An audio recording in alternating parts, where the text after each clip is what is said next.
So when I'm talking about jumping and placing a block underneath you, now you're on top of that block, and then you can just increment that, keep going, and you can, it's called pillaring, where you can just essentially, if you have blocks, you can fly in the up and down direction.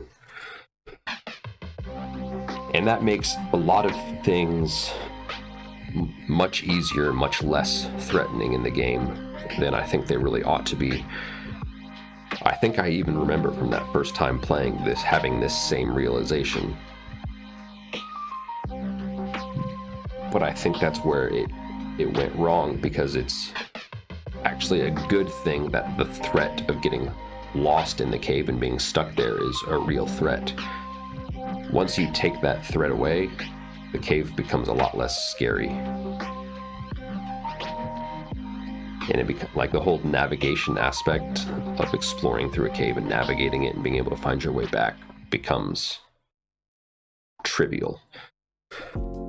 I actually made a plugin once. I learned like basics of coding and learned Java just to learn how to make this plugin for Minecraft, which is very simple. It just takes the Y velocity of the player, so the up and down velocity, whether they're like floating or jumping or falling or still, and only allows you to place a block or item if your Y velocity is 0. Or there's a few other like integers that Minecraft uses to like give the player a Y velocity of like minus 0.001. But that's just like technical for building the plugin. So the way to think about it is if you are moving up or down, so falling or jumping or anything, you cannot place a block. So that's an extremely simple change that makes a big difference to gameplay, because it cuts this exploit out. You can't pillar to get out of caves. You need like more of a realistic like scaffolding type situation for building.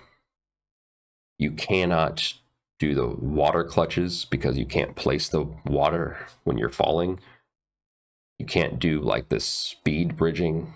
I guess you can still bridge regularly, but you could even add it so that the player must be still if you wanted to take it further, which that might be a good idea, because bridging too, just like horizontally bridging from one place to the next, is very often feels like an exploit in the case of like exploration stuff in the Nether, when you're just like going around. I guess in the Nether it's still scary because gas. In multiplayer, of course, like establish different like social frameworks and kind of experiment with them and see how they go. Well, I think that's what people find interesting about Minecraft a lot of the time. Again, I can't make sense of it with regards to like what Minecraft is, or like the code, the mechanics of the game or anything. But what's really different about Minecraft is social somehow.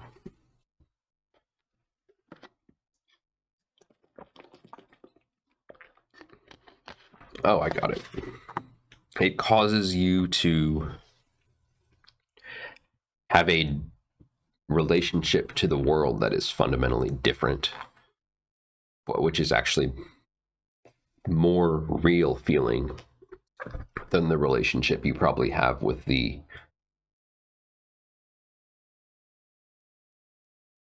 real world of like bureaucracy and madness. So in Minecraft, you can freely roam. You can like manipulate the world. You can explore.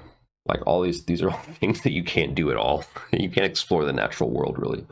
In our world, you can, but it has to be like a vacation. It has to be like a planned out thing. At which point, it's no longer really exploration. You can explore, you can roam, and you can like bend the world to your will. It's like it feels more like Minecraft feels more like nature than the real world does for most of us. And there's good reason for that, for the convenience to the player. Because what happens in Minecraft, oh yeah, this is what we're getting back to. What happens in Minecraft to everybody eventually is that it's psychological and it's kind of crazy. You become, at first, you're enchanted by the world and the potential of the world and like the relationship that you can choose to have one way or the other. That's what fascinates you about Minecraft and pulls you in. But what pulls you out always is that you become so focused on Minecraft 2, which is the technical progression of getting things that you need to do the things that you want, to get the things that you need to do the things that you want, that you totally lose sight of Minecraft 1 and you don't even realize it happened. Like, you don't realize that that's the problem. Like, why was Minecraft so interesting to me yesterday and so uninteresting to me today? Even like enchantments get to a point where they're so powerful that I guess that, yeah, let's just go back there. So if that's true, that the reason that you or people generally lose interest in Minecraft is that they become fixated on the progression, like the doing things in order to do other things aspect of it, that they lose sight of the magic, so to speak,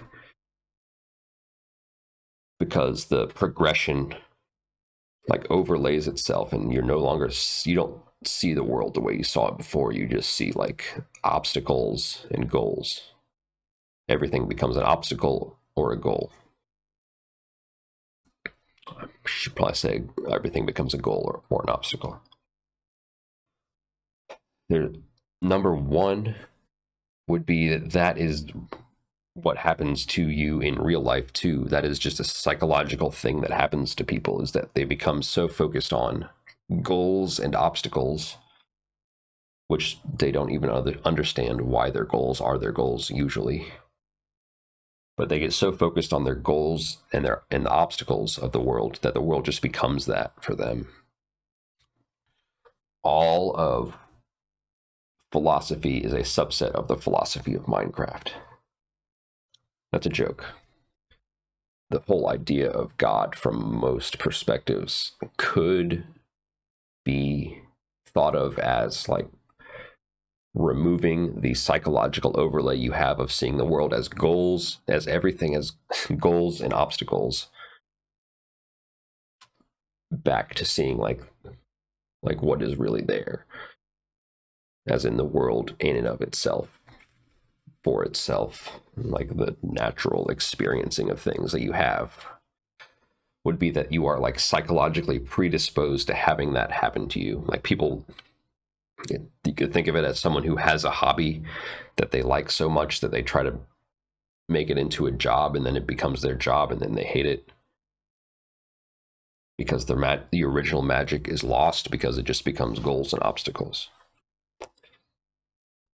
I mean, you could have all kinds of scientific or religious explanations for why the mind has the tendency to do this or overdo this, really is the problem, because it's good to have goals and see obstacles. So for whatever reason, the human mind is predisposed to doing that, and so you do it in Minecraft as well.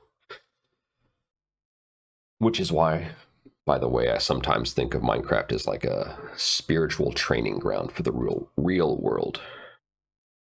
Which sounds crazy, but there is like, with the phenomenon of video game addiction, I think has a lot to do with this. Like there are benefits to it that are, maybe the games offer them that in a way that's greater than the real world does.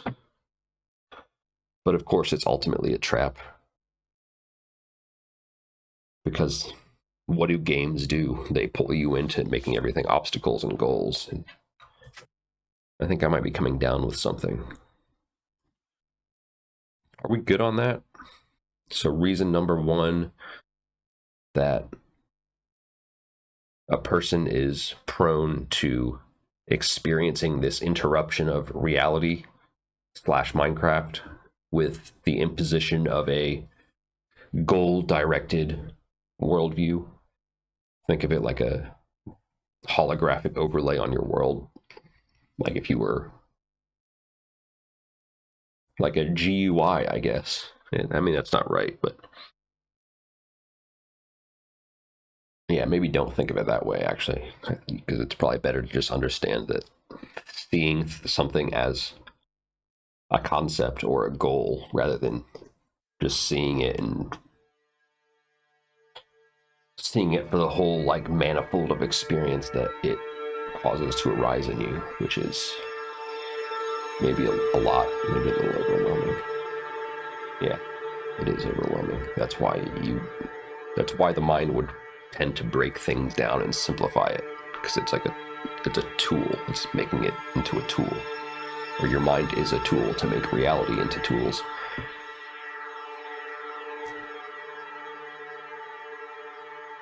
I think we're covered on that one. And the second reason was, oh man, I forgot the second reason. I knew I was going to do this.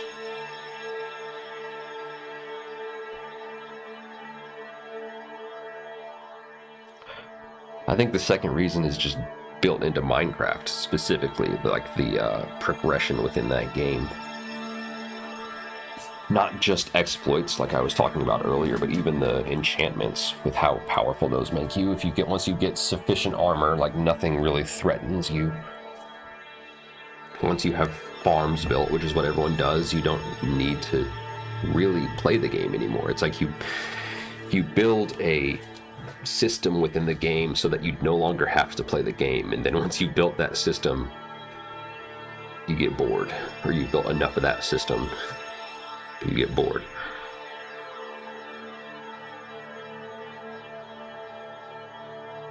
Also, a lot of Minecraft is narrative based. Like the fact that there is a narrative to Minecraft, but it is so open-ended that every time you play it can become a new thing.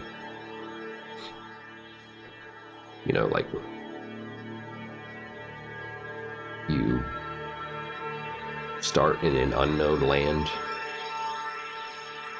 you come on, like nighttime comes, you come under threat, you mine deep beneath the surface for valuable lessons and items, and you discover the other regions of the world, find other things that you need to face the ultimate dragon.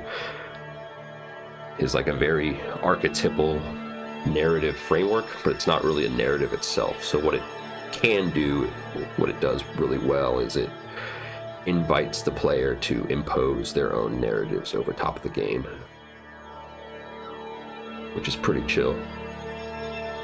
Distinct framework without the distinct narrative aspect is a part of the magic. And somehow it's a part of what makes it like a social game too, but I don't understand that entirely.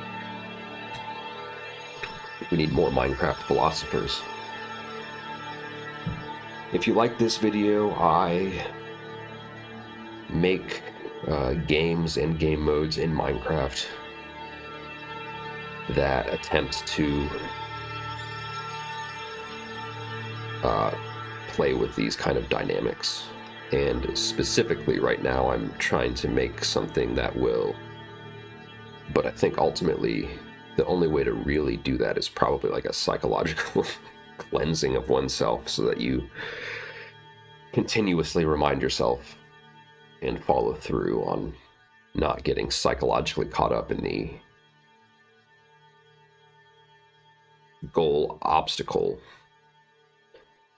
understanding of the game.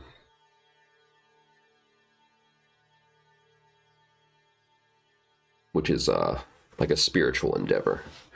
It'd be good for your real life too if you could do that, and vice versa. And this is why Minecraft, I don't know yet, but I'll make it the title. Whatever I'm about to say next will just be the title.